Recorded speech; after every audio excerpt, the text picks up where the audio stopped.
Bismillahirrahmanirrahim. Assalamualaikum warahmatullahi wabarakatuh. Perkenalkan, nama saya Yayang Febiola Putri dengan NIM 12120123400. Dengan dosen pengampu Bapak Kemas Muhammad Gemilang SHI MH. Baiklah, di sini saya akan menjawab pertanyaan dari nomor 1. Yang pertama, kekerabatan. Kekerabatan di sini ada bata. Bata itu termasuk patrilineal, yaitu anak menghubungkan diri dengan ayah berdasarkan garis keturunan laki-laki. Di mana di dalam patrilineal ini keturunan dari bapak dimulai mempunyai kedudukan yang lebih tinggi dan mendapatkan hak-hak yang lebih banyak.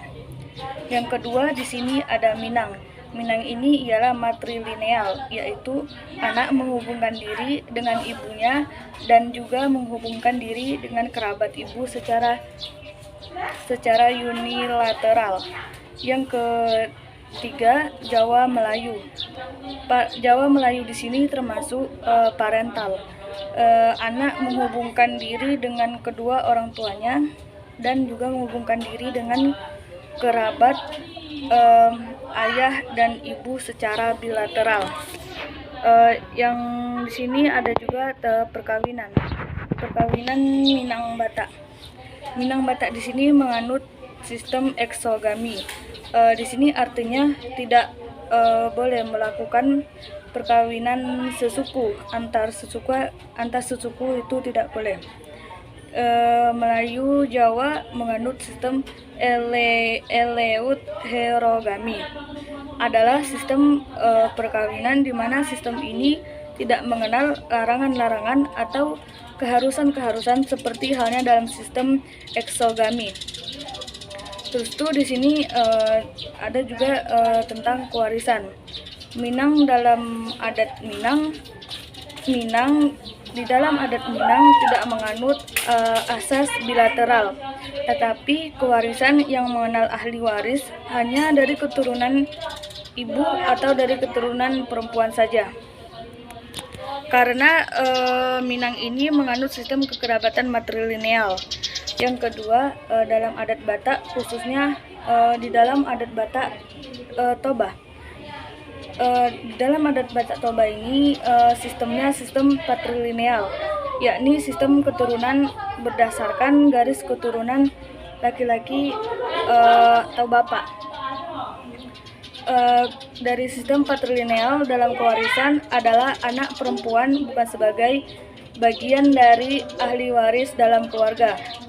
Dalam adat Jawa dan Melayu ini sama-sama menggunakan kewarisan di mana para ahli waris mendapat bagian masing-masing, dan pada suku Melayu pembagian warisan setelah ahli waris itu meninggal.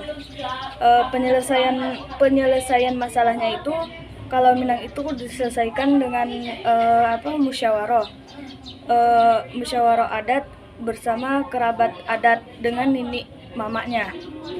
Yang kedua, Batak itu diselesaikan melalui musyawarah adat di Dalihan Natolu atau yang dikenal Tungku Berkaki 3 bersama ketua adat dan pihak yang bersengketa. Kemudian Jawa ini diselesaikan melalui di sini saya akan menjawab yang pertama, yaitu Melayu. Melayu di sini yang pertama merisik, di mana pihak laki-laki mendatangi orang terdekat, misalnya keluarga terdekat dari calon perempuan untuk mengetahui bagaimana watak atau mengetahui lebih jelas tentang sifat sang calon perempuan. Yang kedua itu meminang. Setelah ada kata sepakat, maka akan dilakukan upacara meminang. Orang tua calon pria bersama rombongan setelah datang ke rumah calon wanita.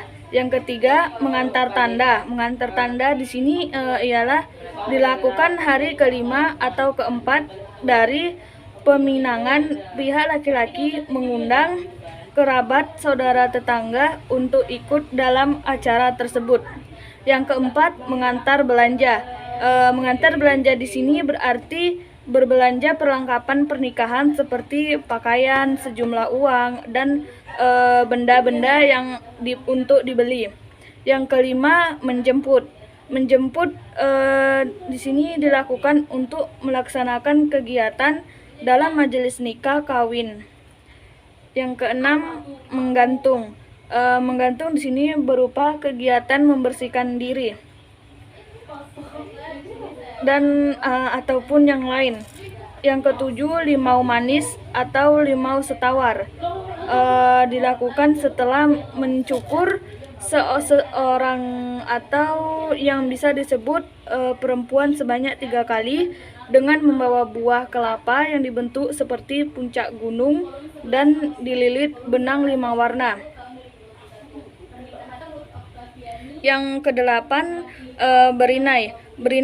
Berinai di sini bertujuan untuk menolak bala dan melindungi pengantin dari mara bahaya. Yang kesembilan, berandam.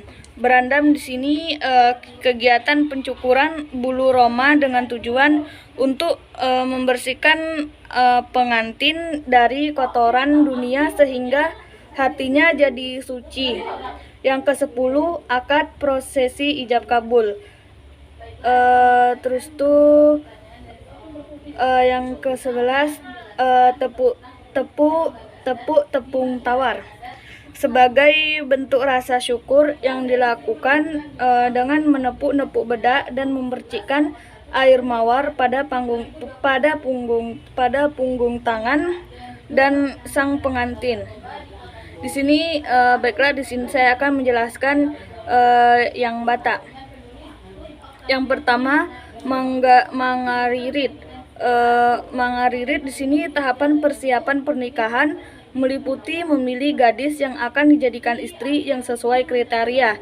Yang kedua, mangelebon tanda, pemberian tanda apabila telah menemukan calon istri dan kemudian saling memberikan tanda.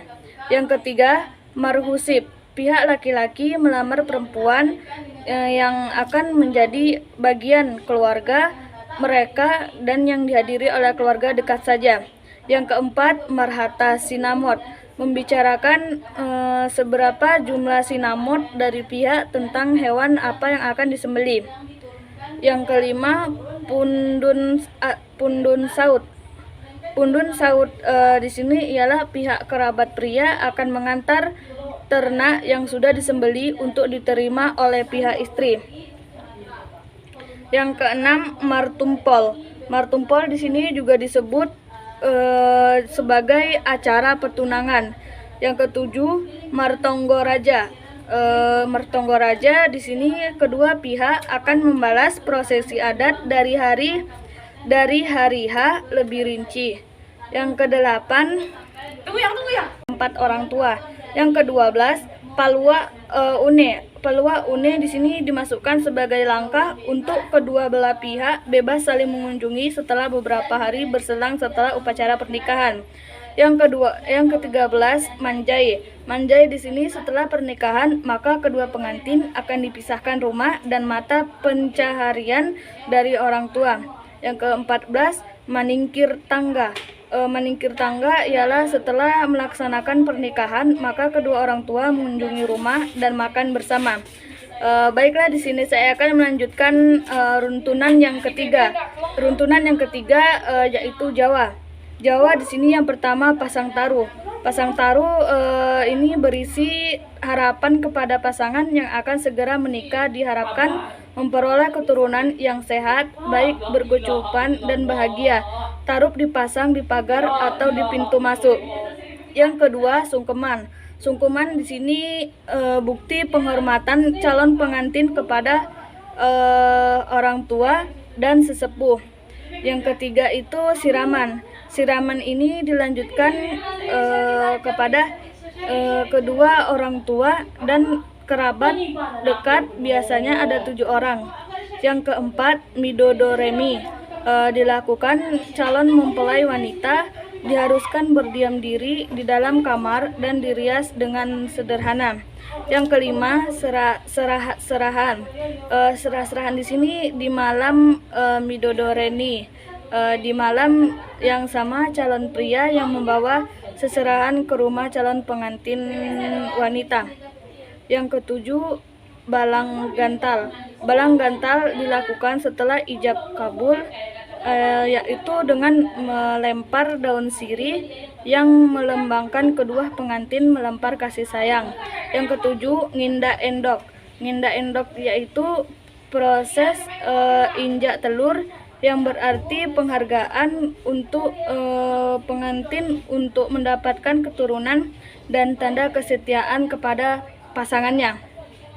Yang kedelapan, sindur. Sindur ini dilakukan setelah prosesi injak telur, di mana kain sindur dibentang kepada pengantin oleh ibu-ibu bersama dituntun oleh sang ayah. Yang kesembilan, kacar kucur.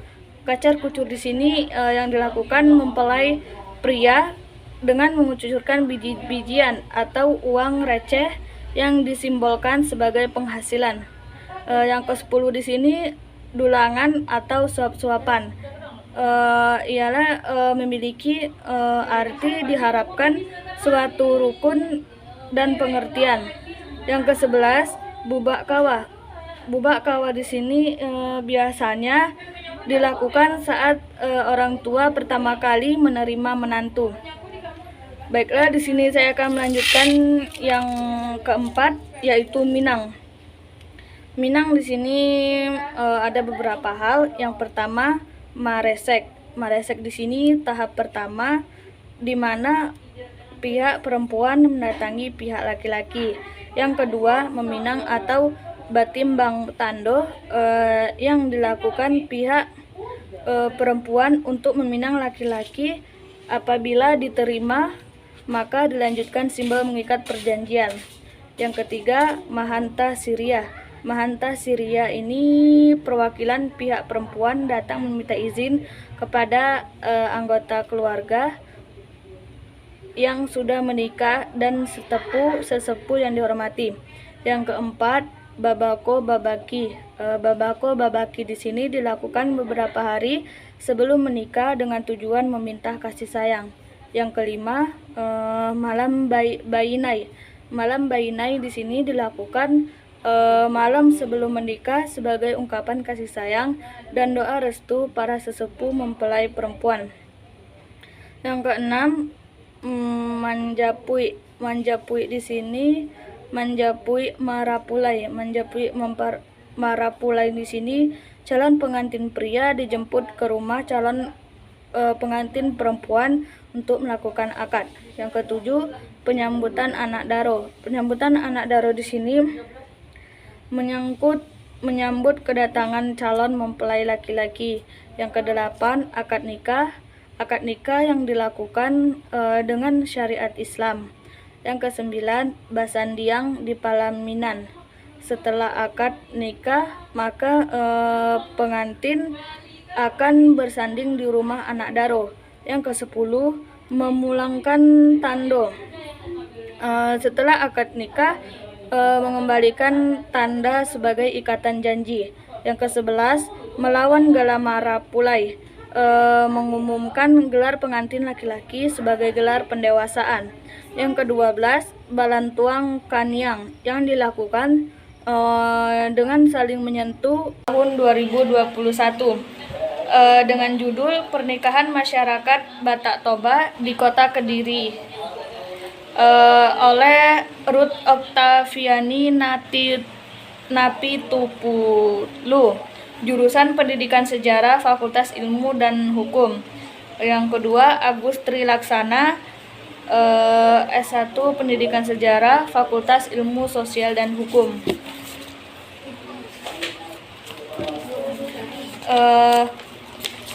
Yang kedua, Jurnal Antropologi Sumatera volume 16 nomor 1 edisi Juni 2018 dengan judul Perubahan Adat Perkawinan pada Masyarakat melalui di lingkungan Pasiran Kecamatan Perbaungan, Kelurahan Simpang 3, Pekan, Kabupaten Serdang Bedagai, oleh Sela Zalfiana Suci, dengan jurusan Pendidikan Sejarah, Fakultas Ilmu Sosial, Universitas Negeri Medan.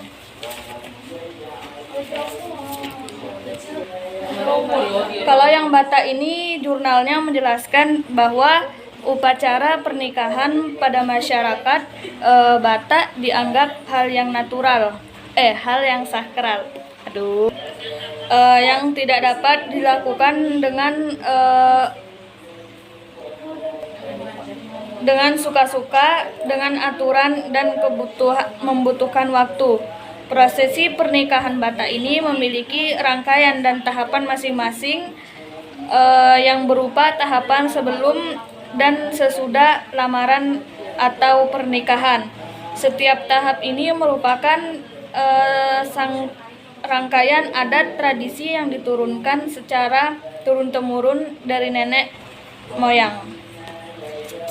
Yang kedua, Melayu. Jurnal ini menjelaskan bahwa banyak perubahan yang terjadi antara bagian perkawinan masyarakat Melayu atau asli yang dahulu perkawinan masyarakat